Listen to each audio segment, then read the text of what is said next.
Salam Indonesia, salam Nusantara dari Sabang sampai Merauke, dari Miangas sampai Pulau Rote. Mantal iman kita, mantal kasih kita, mantal pengharapan kita. Tentunya dalam Yesus Kristus menjadi Tuhan dan Juru Selamat kita dan Juru Selamat dunia. Jangan katakan bahwa Yesus bukan Tuhan, jangan katakan pula bahwa Yesus bukan Juru Selamat. Dia adalah Tuhan, Dia adalah Juru Selamat. Kalau engkau percaya, engkau diselamatkan. Engkau tidak percaya, engkau dihukum. Itu firman Allah dalam Yohanes 3 ayat 36. Dan Yesus sudah berkata, akulah jalan dan kebenaran dan hidup, tiada seorang sampai kepada Allah kalau tidak melalui aku. Yohanes 14 ayat yang ke-6. Dan demikian juga Kisah Rasul 4 ayat 2, Rasul berkata, dan keselamatan tidak ada dalam siapapun juga selain dalam Dia Yesus Kristus, karena di bawah kolong langit ini tidak ada nama lain yang diberikan kepada manusia yang olehnya kita diselamatkan. Karena begitu besar kasih Allah akan dunia ini, sehingga Ia mengaruniakan anaknya yang tunggal supaya setiap orang percaya kepadanya tidak binasa, melainkan beroleh hidup yang kekal. Haleluya. Dengan hati percaya engkau dibenarkan, dengan mulut mengaku engkau diselamatkan. Doa dan harapan saya, kekuatan firman, kekuatan Roh Kudus memampukan engkau untuk memilih yang terbaik dalam hidup ini. Menerima hidup yang kekal, karena itulah keinginan Tuhan dan keinginan kami sebagai pelayan-pelayan Kristus. Puji nama Tuhan, dan Tuhan Yesus memberkati kita. Dan saya mengucapkan selamat pagi. Semoga kekuatan Tuhan, kekuatan firman, kekuatan Roh Kudus menyertai setiap kita dalam menjalani aktivitas kita, tentunya bersama dengan Tuhan. Jangan pernah lepaskan Tuhan dalam hidupmu, tapi bergantung sepenuhnya kepadanya. Tuhan Yesus memberkati. Mari kita berdoa. Terima kasih Tuhan. Kami percaya bahwa kami adalah orang-orang yang beriman, dan biarkan kami hidup dalam kebenaran, dalam ketaatan kepada-Mu. Di dalam nama Yesus kami bersyukur dan berdoa. Haleluya. Amin. Puji nama Tuhan. Saya akan membacakan Filipi 2 ayat yang ke-12 sampai dengan 17. Hai saudara-saudaraku yang kekasih, kamu senantiasa taat karena itu tetaplah kerjakan keselamatanmu dengan takut dan gentar, bukan saja seperti waktu aku masih hadir, tapi terlebih pula sekarang aku tidak hadir. Karena Allah lah yang mengerjakan dalam kamu baik kemauan maupun pekerjaan menurut kerelaannya. Lakukanlah segala sesuatu dengan tidak bersungut-sungut dan berbantah-bantah, supaya kamu tahu tiada beraib dan tiada bernoda sebagai anak-anak Allah yang tidak bercela di tengah-tengah angkatan yang bengkok hatinya dan sesat ini, sehingga kamu bercahaya di antara mereka seperti bintang-bintang di dunia. 16. Sambil berpegang pada firman kehidupan, agar aku dapat berpegang pada hari Kristus, bahwa aku tidak percuma berlomba dan tidak percuma bersusah-susah. Tapi sekalipun darahku tercurah pada korban dan ibadah imanmu, aku bersukacita, dan aku bersukacita dengan kamu sekalian. Puji nama Tuhan. Ya, ini sesuatu yang sangat luar biasa, pengakuan daripada Paulus, dan mengingatkan kepada jemaat di Filipi, ya, bagaimana mereka senantiasa berada di dalam jalur yang Tuhan kehendaki. Dan kita melihat bahwa Tuhan, ini ada mengganggu di bawah kaki saya ini soalnya. Mohon maaf kalau tidak terjadi kesalahan. Nah, tema kita adalah hidup orang beriman, ya, hidup orang beriman. Dan hidup orang beriman itu tentu orang-orang yang mempercayakan hidup sepenuhnya kepada Tuhan. Tidak ada yang lain yang diandalkan, seperti Sadrak, Mesak, Abednego, Daniel, seperti itu Abraham, sehingga dia disebut bapak orang beriman. Dan banyak lagi tokoh-tokoh dalam Alkitab, katakan saja itu Henok, katakan Sarah, katakan Deborah, dan lain sebagainya. Itu adalah orang-orang yang hidup beriman kepada Allah. Nah, hidup orang beriman adalah hidup yang selalu dalam ketaatan, sebagai senantiasa hidup dalam ketaatan. Apa mudah? Tidak. Tetapi saya yakin dan percaya ada kekuatan Tuhan. Saya akan selalu mengatakan begini, kalau orang mau hidup dalam rohani yang benar, mampu melakukan kehendak Allah, mampu melakukan ketaatan kepada Tuhan, mampu hidup menyenangkan, hanya satu, bagaimana kita mengikatkan diri dengan Tuhan. Orang yang mengikatkan diri dengan Tuhan adalah satu roh dengan Dia. Maksud saya adalah kita membina hubungan persekutuan kita dengan Bapa di surga. Bukan hanya sekedar, tapi kita membiarkan Dia menjadi raja atas hati kita, atas kehidupan kita, menguasai panca indera kita, menguasai roh, jiwa, dan tubuh kita. Dan kita biarkan Dia mengambil tata di hati kita. Dia menjadi raja di situ, menjadi pemimpin di situ untuk menguasai hati kita supaya kita bisa hidup dalam ketaatan. Kan kita tahu bahwa beberapa waktu yang lalu saya katakan bagaimana roh itu mengingatkan kita, menyatakan segala sesuatu. Makanya ketika Daud jatuh dalam hal Batseba dan kemudian dia tidak boleh mengakui dosanya, dia merasakan bagaimana kegoncangan jiwanya sebenarnya. Dia merasakan ketakutan yang sangat luar biasa. Dia merasakan tulang-tulangnya serasa diremukkan. Hatinya tidak damai. Karena apa? Hidup dalam dosa. Saya pernah melayani orang bule ketika saya menginjili mereka di Pantai Senggigi sana. Lalu kemudian mereka orang yang kumpul kebo. Lalu kemudian saya menerangkan bagaimana seharusnya orang-orang yang orang bule kan itu tidak mempermasalahkan hal-hal yang seperti itu. Tapi ketika saya tahu, saya memberikan pengertian tentang firman Allah. Syukur alhamdulillah. Karena apa? Saya bisa menerangkan dalam bahasa Inggris dan mereka bisa menangkap. Lalu kemudian setahun kemudian dia telepon saya dari Australia dan minta diberkati.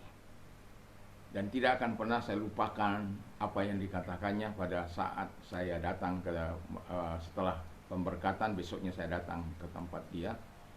Dan kemudian dia berkata betapa sukacitanya saya, betapa senangnya saya. Dan hubungan seksnya begitu luar biasa. Ya, dia udah menikmati seks, tetapi dia tertuduh selama dia melakukan itu. Dan ketika dia mengakuinya di hadapan Tuhan dan menyerahkan diri kepada Tuhan, dan kemudian dia bersaksi betapa luar biasanya. Satu saya katakan kepada dia, you have done after you receive Christ Jesus in your heart. And you choose the blessing of God. Jadi sesuatu yang sangat luar biasa. Dia melakukan, ada banyak sih hal-hal yang saya katakan kepada dia. Tapi intinya bahwa dia telah hidup dalam terang Allah. Dia sudah hidup dalam kebenaran Allah. Dan dia harus belajar taat kepada Allah. Dan itu sesuatu yang sangat luar biasa. Itulah orang-orang yang hidup beriman, ya. Hidup orang beriman, yaitu hidup selalu taat dalam ketaatan. Yang kedua, hidup selalu berpegang pada firman Allah, sebagaimana yang kita baca tadi di ayat yang ke-16. Jadi harus berpegang pada kebenaran. Jadi tolok ukurnya dalam perbuatan, perkataan, tindakan itu adalah firman Allah. Jadi ia berpegang teguh kepada firman Allah itu. Dan sebagaimana pemazmur, saya sering kali katakan ini, Mazmur 119 ayat yang ke 119 ayat yang 57. Dia katakan, you are my portion, O Lord, engkau adalah bagianku ya Tuhan. I have promised to obey your word. Jadi dia sudah mengatakan, engkau adalah bagian dari hidupku. Dan karena Tuhan itu bagian dari hidupnya, satu-satunya untuk apa adalah berpegang pada kebenaran dengan hidup mentaati firman Allah itu. Dengan hidup berpegang kepada firman Allah itu. Kenapa? Tuhan yang menjadi bagian dari pemazmur itu. Itu sebabnya firman Allah katakan, firman-Mu adalah pelita bagi kakiku, terang bagi jalanku. sangat penting. Sangat-sangat penting firman Allah itu dalam hidup kita. Makanya ya mari kita membaca firman Allah secara teratur. Mari kita juga mendeposit firman Allah itu sedikit demi sedikit dalam benak kita, dalam pikiran kita. Walaupun mungkin di sini diingat, di sana lupa, di sini lupa, di sana diingat. Tetapi ingat, saya mau katakan ini, Roh Kudus tugasnya itu salah satu adalah mengingatkan kita akan firman-Nya. Dan kalau kita terus memperkatakan firman Allah itu, saya yakin dan percaya Tuhan akan menyatakan segala kebaikan. Satu contoh, my God shall supply all your need according to His riches in glory by Christ Jesus.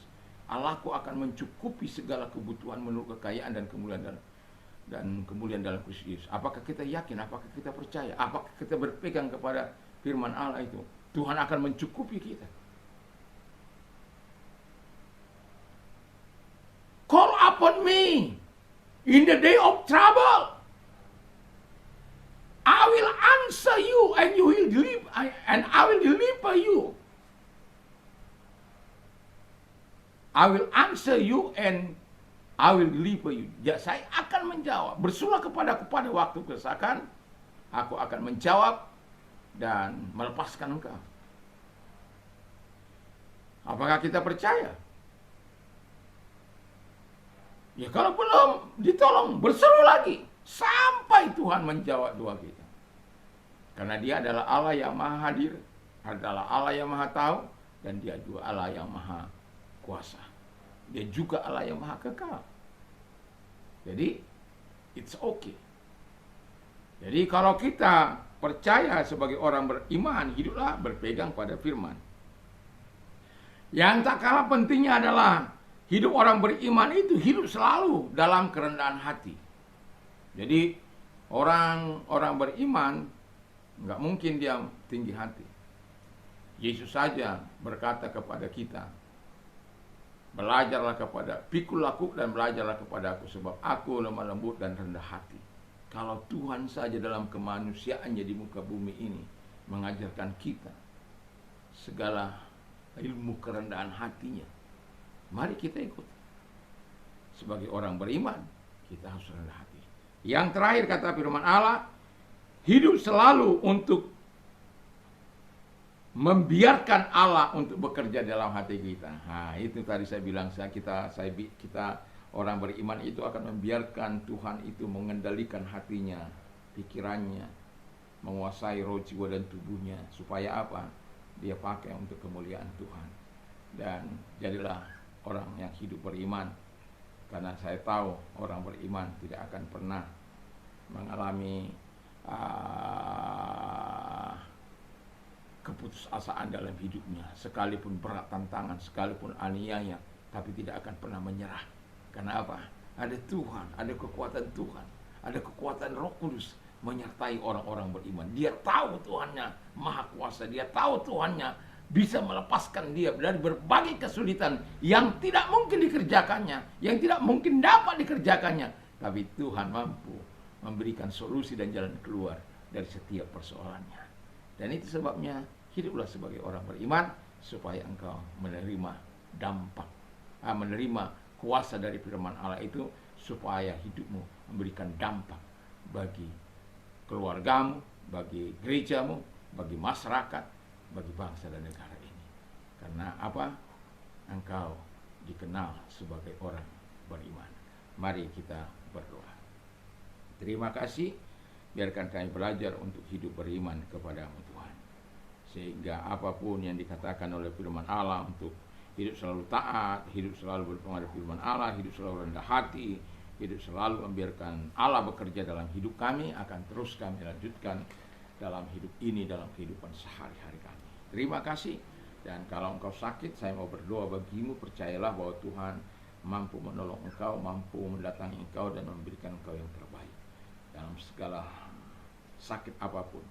Dalam nama Tuhan Yesus, mari Tuhan tumpahkan tangan atas mereka, datang kepada mereka, kasihani mereka Bapa di surga. Kami hanya melakukan bagian kami tidak dapat menyembuhkan mereka, tetapi kami tahu bahwa Tuhan kami mampu. Itulah sebabnya Engkau berkata kepada kami, usir setan-setan, lenyapkan segala sakit, penyakit, dan kelemahan. Aku perintahkan segala sakit penyakit yang mereka derita saat ini juga dalam nama Yesus, keluar, hancurkan dengan kuasa-Mu, dan biarkan mereka menikmati kuasa-Mu di pagi ini Tuhan, di dalam nama Yesus. Haleluya. Amin. Puji nama Tuhan.